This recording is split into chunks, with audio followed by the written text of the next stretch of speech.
Hijrah bukan sekadar jalan menuju Tuhan, tetapi ianya juga tentang adanya jiwa yang perlu disentuh. Baru atau lama bukan soalnya, kerana novel ini perlukan sarung untuk sebuah perjalanan yang sukar tetapi indah. Bismillahirrahmanirrahim. Assalamualaikum warahmatullahi wabarakatuh. Salam sejahtera, salam nadi ilmu, amalan membaca. Intan Syafiqah binti Yaakob, nama diberi, pelajar tingkatan 4 dari Sekolah Menengah Kebangsaan Limbana. Kod sekolah saya ialah XIA 4130.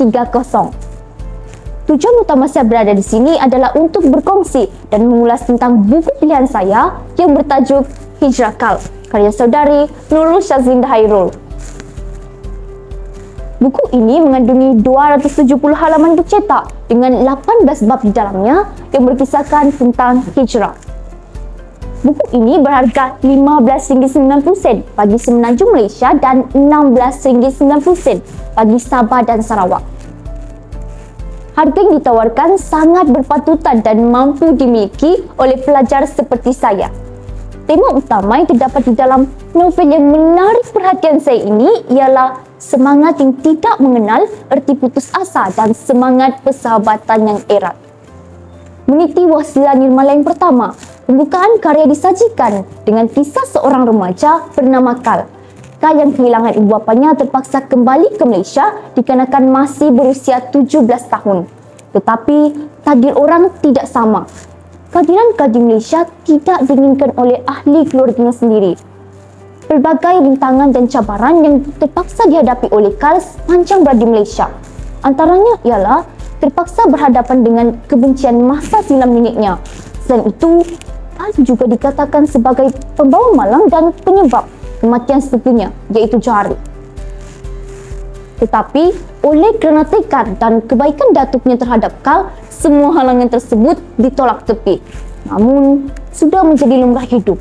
Pelbagai cabaran lain datang yang menyebabkan Kal kehilangan arah dan terkapai-kapai mencari tujuan hidup. Sehinggalah Kal bertemu dengan seorang gadis yang cacat penglihatan bernama Batrisya. Batrisya mengisahkan kisah masa silamnya kepada Kal dan Kal menjadikan kisah tersebut sebagai sumber inspirasinya untuk berhijrah. Tetapi tidak cukup sampai di situ sahaja. Kal melarikan diri dari rumah dikarenakan perilaku neneknya dan Kal bertemu dengan seorang lelaki parubaya yang berusia sekitar 50-an. Lelaki tersebut dan isterinya menjadikan Kal sebagai anak angkat. Kal menemukan kebahagiaannya dan kisah penghijrahan Kal bermula. Di penghujung cerita, semua pembaca mengharapkan pengakhiran yang bahagia.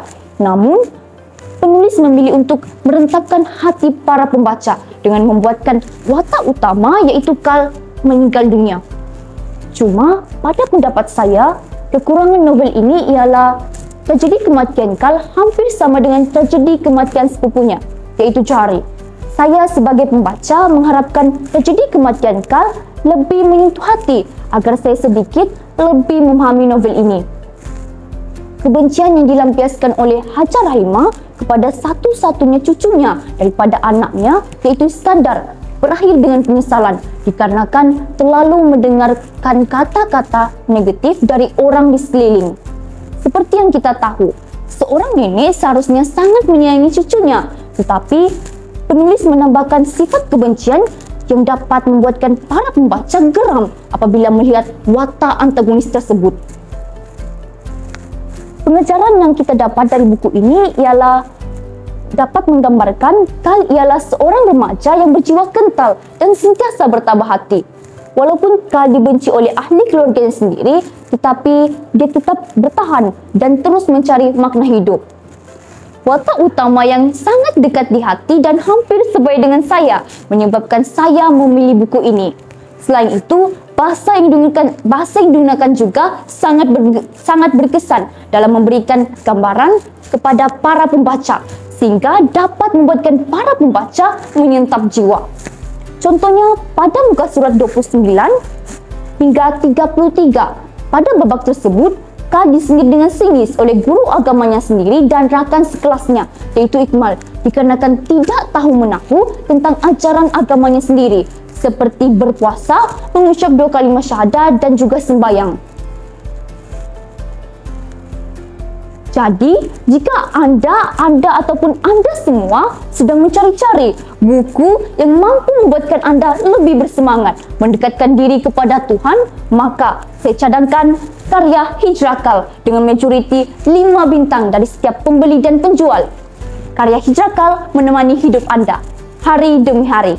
Sekian, wabillahi taufik wal hidayah. Assalamualaikum warahmatullahi wabarakatuh. Salam menadi ilmu, amalan membaca.